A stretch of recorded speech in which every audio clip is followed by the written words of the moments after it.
Bom dia e boa tarde para todas as pessoas que estão vendo e que verão este vídeo. Eu sou o Grilo falando, o celular está quase caindo. Se preferir, me chame de Nicolas Catalani Zamboni Kikebus. E por enquanto eu estou tentando colocar aqui no Facebook, porque enfim o computador hoje decidiu que não está querendo colaborar comigo. Mas enquanto eu vou tentando, deixa eu ver o que eu posso ficar falando, né? Pra quem não sabe, essa é uma live feita tanto pelo Instagram quanto pelo Facebook, coisas que eu vou repetir, espero que bem em breve, porque, enfim, o Facebook tem que entrar em algum momento, né? Mas não tá querendo colaborar tanto assim não, né? Tem que entrar, mas pelo visto não muito. Enfim, e o celular também não está colaborando hoje, né? Não para de cair essa jossa. Mas tudo bem, vamos lá, que o celular fique aí em pé. E o Facebook não conseguiu conectar, não conseguiu encontrar a câmera e o microfone, sabe-se lá porque encontra toda vez, né? Enfim,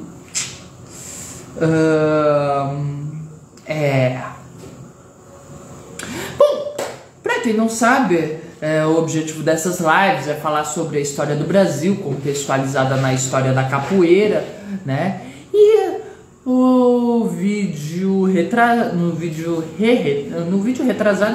anterior ao vídeo retrasado, né? A gente conversou sobre a gente fez um grande resumo sobre do que já foi trabalhado, né? E no vídeo passado a gente falou sobre o que a gente falou mesmo?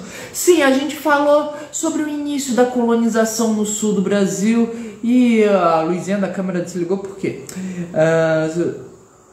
Sobre o início da colonização do sul do Brasil, né? Porque na verdade toda a colonização do Brasil começa pensando no sul, né? Ali pela Bacia do Prata, querendo chegar ao ao Império Inca, né?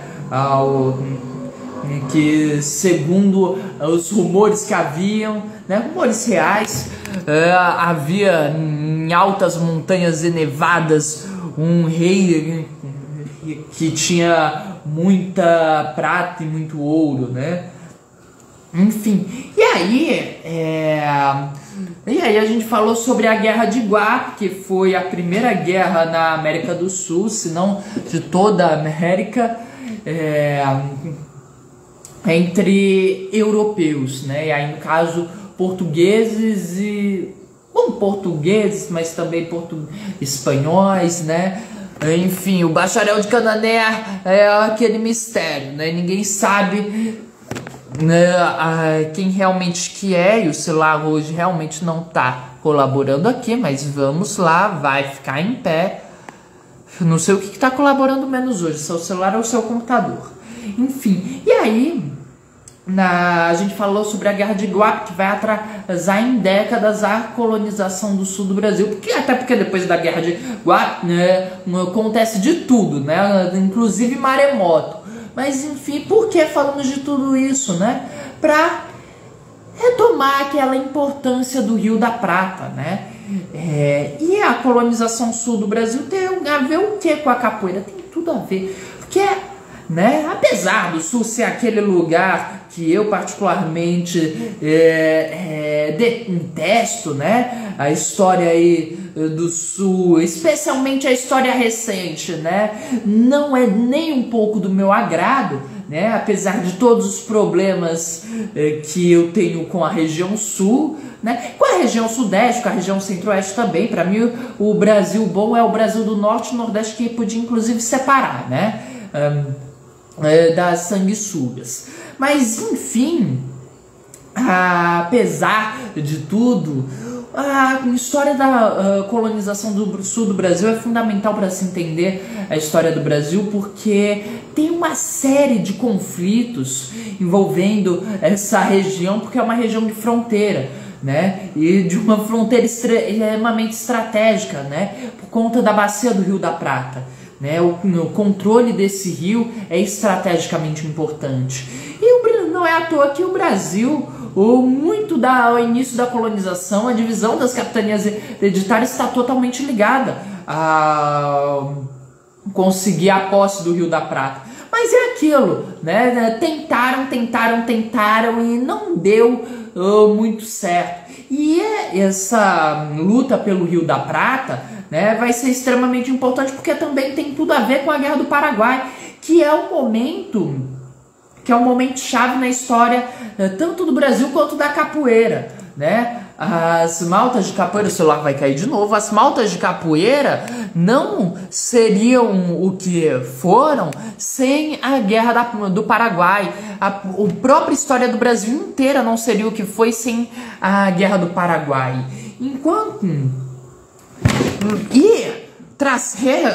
Traçando aí o histórico, o próximo momento aí dessa série de conflitos pela região da Cisplatina que a gente tem, né? A gente vai falar da história de cidade mais espetacular que existe. Duvido achar em algum canto do mundo uma cidade com uma história melhor que essa. Eu tô falando sério, não tô brincando não, que é a história agora voltou ao contestado na minha cabeça, vou lembrar que qual era o nome da cidade, porque como eu disse, o computador hoje ele não tá assim querendo colaborar muito, né? Então, aqui é para abrir as notas, dizendo, por exemplo, o nome da cidade, que toda vez eu penso em contestado, mas não tem muito a ver com contestado não, contestado, e abriu errado, inclusive. O contestado para quem não sabe, é uma região... Nossa, o negócio... Esse tripé hoje tá difícil, hein?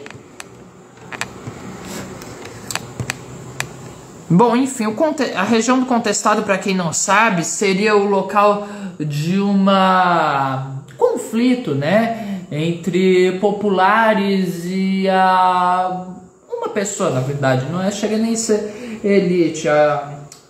Eu não lembro agora o nome da pessoa, porque eu tô com o nome do Fawcett na cabeça, que também não tem nada a ver. Mas enfim, eu tô trocando tudo hoje, né? O Fawcett, pra quem não sabe, é um explorador aí que foi atrás da cidade Z. E, bom, ninguém sabe o que aconteceu com ele. Ele desapareceu, tentaram encontrar ele, ninguém sabe onde é que ele foi parar, né? Mas enfim, não lembro qual era o nome do cara, mas que aí ganhou a posse de uma terra que já estava sendo ocupada por um monte de gente, muitas décadas atrás, se não muito mais tempo, né? E aí teve um conflito assim horroroso, né? Foi assim, uma coisa horrorosa, né? Inclusive metralharam com avião, né? O povo aí do contestado. Enfim, bom, não sei se metralharam, agora não me recordo se os aviões da época tinham metralhadores propriamente ditas ou como é que funcionava, agora eu não lembro também, né? Mas enfim, atiraram com avião, né? Ou foi um bombardeio, uma das duas coisas, agora eu não lembro se foi tiro ou se foi bombardeio, enfim, uma das duas coisas.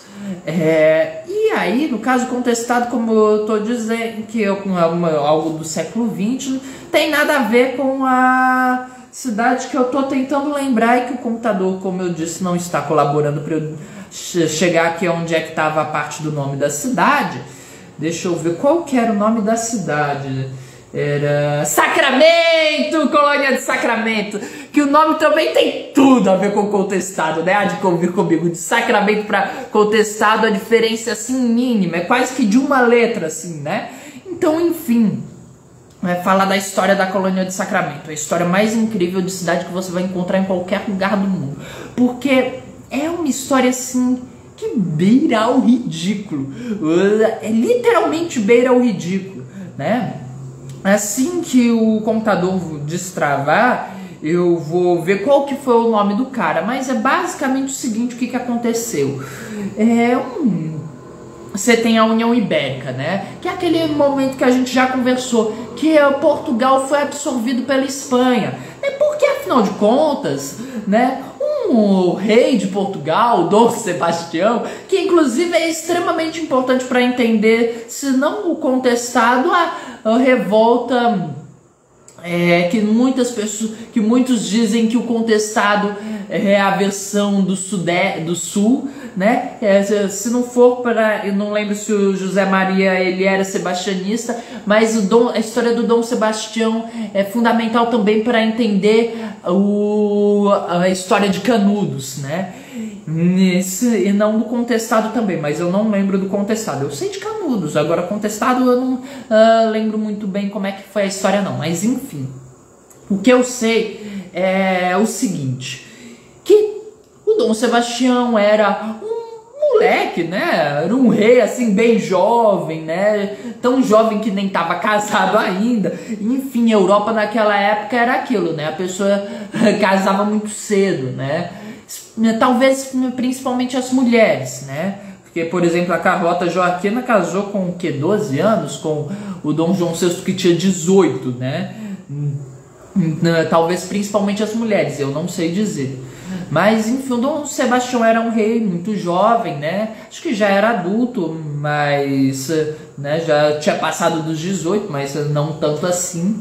Né? Não era casado, não tinha filhos. E aí ele falou... Eu vou fazer uma cruzada, vou matar mouros. O que é o mouro? O mouro é o africano islâmico. E aí ele foi matar mouro. E nisso que ele foi matar mouro, ele desapareceu. Nunca encontraram ele. Na Batalha dos Três Reis, lá no Marrocos. E quando ele desaparece, a linha sucessória ia para acho que tio dele, e que era bispo, padre, uma coisa assim, né? Não vai querer também que eu lembre de cargo de todo mundo, né? Mas enfim, ele era um clérigo já velho, inclusive, e ele morreu sem deixar descendentes. E nisso que ele morreu sem deixar descendentes, o trono português passou para um espanhol. Quando o trono português passa para um espanhol, você tem o início a chamada União Ibérica, que vai durar aí de 1580 a 1640. E esse momento da União Ibérica é um momento muito importante na história do Brasil, porque desejo de fazer pelo Facebook, porque eu já estou falando tudo aqui. Deixa pra lá o Facebook hoje. A União Ibérica é um momento extremamente importante na história do Brasil, porque o limite do Brasil começava, se eu não me engano, na foz da Bacia das Amazonas e terminava na Ilha de Cananéia, né? O que vai permitir com que o Brasil se expanda tanto, né? O território da América Portuguesa se expanda tanto é justamente a União Ibérica, porque uma vez que Portugal e Espanha é tudo a mesma coisa, não faz sentido você manter o Tratado de Tordesilhas, né? Afinal de contas era tudo a mesma coisa, né? Então a União Ibérica, que foi horrível para os portugueses, foi ótima para os brasileiros, né? Então você vai ter um adentramento aí para a região do centro-oeste, né? Vai adentrar aí na região de São Paulo, de Minas, né? E além. E vai na região sul expandir os limites até a Lagoa dos Patos, que é um outro ponto extremamente estratégico de controle, porque você tem do território de Lagoa... Peraí, como é que era? Assim, você tem lá basicamente aí na região sul, não é exatamente Canané, mas próximo aí da ilha de Canané até a abertura da Lagoa dos Patos, você tem a costa, a maior costa retilínea do mundo, né? Então não tem como aportar, né? Simplesmente não tem como aportar, então a abertura da Lagoa dos Patos é o ponto que permite a entrada do mar para o continente, né? Então é um território extremamente estratégico. E aí, com a Guerra da Restauração, né, que então a União Ibérica, apesar de terminar em 1640 oficialmente, né, a Guerra da Restauração só termina em 1666, o Manuel Lobo, que foi um general da guerra devido à bravura em combate, ele vai ser agraciado com o título de governador do Rio de Janeiro. vai chegar no Rio em 1679, né? Em 1680, ou quase um ano depois, né? Ou um ano depois, talvez pouco mais de um ano depois, eu não tenho aí os meses e o dia, né? Mas em 1680, Manuel Lobo vai sair do Rio de Janeiro, mandando uma expedição de 5 navios, 400 homens e 30 canhões. Vai partir para São Vicente, onde vai arregimentar mais homens. Vai seguir até o Rio da Prata e em frente à ilha de São Gabriel vai fundar a colônia do Sacramento em 25 de janeiro de 1580. 1580? Não, 1680. Acho que eu anotei aqui errado, né? Comi um século de história, mas tudo bem. Pra vocês terem ideia, Sacramento fica bem em frente a Buenos Aires. É literalmente a distância de um nada até chegar em Buenos Aires, né? E aí, por que é que ele funda essa colônia lá? Por que é que o Manuel Lobo ele vai extrapolar os limites do território dos deveres dele, né? Por que é que ele vai extrapolar os limites dos deveres dele? Porque o que acontece durante a União Ibérica, os paulistas principalmente, né? Aquela gente nojenta dos bandeirantes paulistas, eles começaram a vender escravos, né, indígenas, começaram a vender também os escravos africanos lá na região de São Vicente em troca da prata que era contrabandeada do Peru, né, que chegava aí pelo Piabiru ou pelo Rio da Prata. Então tinha esse comércio da prata, né, de escravos e prata, como o interesse que o Manuel Lobo estava visando.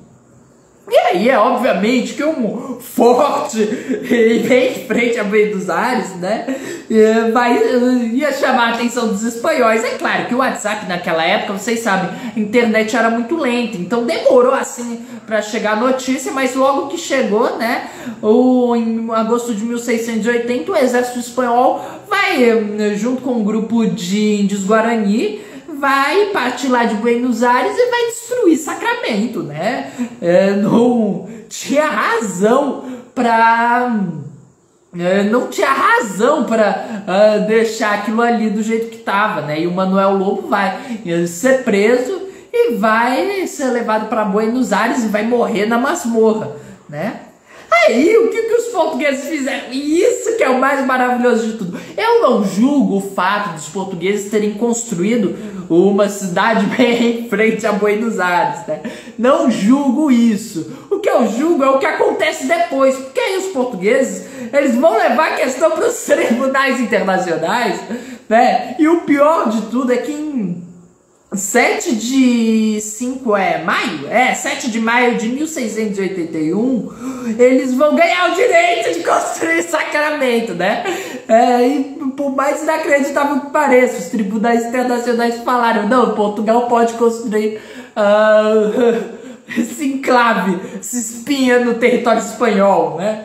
E aí vai ser construída a nova colônia de Sacramento em 23 de janeiro de 1682. Só que é aquilo, né? O que a cidade portuguesa estava fazendo bem em frente a Buenos Aires, né? Não tinha como aquilo ficar daquele jeito, né? Então em 1705, Sacramento vai ser tomada pelos espanhóis.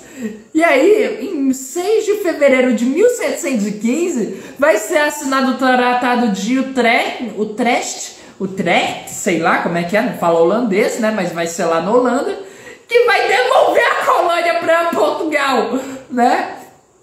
E aí vai ser determinado que os portugueses só iam poder ocupar a região dentro do alcance de um tiro de canhão, né? Uma maravilha.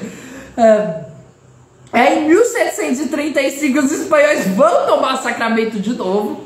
E em 13 de janeiro de 1750 vai ser assinado do Tratado de Madrid, que vai determinar os limites do Brasil. E aí o Tratado de Madrid foi assim uma coisa maravilhosa. Foi basicamente o seguinte em relação a Sacramento. Portugal falou o seguinte para a Espanha: Tudo bem, vocês.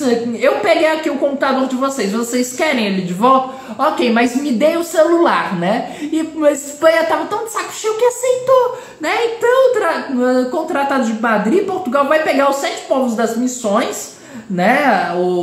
Orientais? Eu acho que eram os 7 povos das missões orientais, né? Que aí vai definir mais ou menos os limites do Rio Grande do Sul, como é hoje. E vai prometer parar de ficar construindo Sacramento, né? Que tava lá de frente para Buenos Aires a um nado de distância. Só que aí vai ser feito esse tratado, né? E não vai ser muito bem acordado com os indígenas, com os Guarani. Os Guarani vão aí dar início à Guerra Guaranítica. E aí, uma vez que Portugal não conseguiu ocupar os 7 povos das missões, porque no Tratado de Madrid falou que era a responsabilidade dos espanhóis de fazer a evacuação dos 7 povos, né? Pra vocês verem o nível de absurdo mesmo que é dessa história. Então Portugal não vai devolver Sacramento e pronto. Né? Portugal não vai devolver Sacramento. Em 1763, o Pedro Ceballos vai assumir o cargo de governador de Buenos Aires, vai se tornar o vice-rei do Prata em 1766, quando é criado o vice-reinado do Prata. E aí, em 77, ele vai tomar Sacramento e pronto. Ele vai sair conquistando, vai tomar Sacramento, vai tomar Montevidéu, que era aí uma cidade que tinha ligação com os portugueses, vai tomar Rio Grande, vai tomar até a ilha de Santa Catarina, né? E aí, depois de tomar toda a região sul de volta, ele vai ser obrigado a devolver tudo. No mesmo ano, ele vai ser obrigado a devolver todo o território que ele conquistou. E aí, em 1777... o Tratado de Santo Ildefonso vai terminar por estabelecer os limites do território de novo, né? E em 1801, Portugal vai conseguir ocupar os 7 povos das missões e vai, uma vez que ocupou os 7 povos das missões, vai abrir a mão Sacramento, e até hoje a gente não reocupou Sacramento, né? Mas essa aí é história, assim, que eu acho a história de cidade mais incrível do mundo. Duvido achar uma melhor que a história de Sacramento, porque é uma história ridícula, né? Quer dizer, Portugal construiu a cidade onde não podia sim, né? Venhamos e convenhamos. A história do Tratado de Tordesilhas é uma história ridícula, né? Só não é mais ridícula que essa história, porque Portugal sempre perdeu 4 vezes Sacramento e conseguiu de volta por meio de tratados. Sabe-se lá quem foi a pessoa que andou assinando esses tratados e que andou aceitando esses tratados, né? Eu suspeito de suborno. É que nem, sei lá, um projeto aí de certa empresa de mineração, né, cujo nome começa com V e termina com Ali, né, assim, situação hipotética, né, que fez um projeto aí que quase passou no IFANS de minerar todo o minério de ferro, né, construir uma mina bem do lado de um patrimônio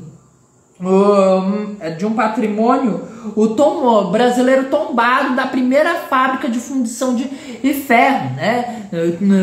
Foi, por exemplo, um caso desse aí, que se acho que um diretor, o coordenador do IFAM, esse caso tem vários anos, né?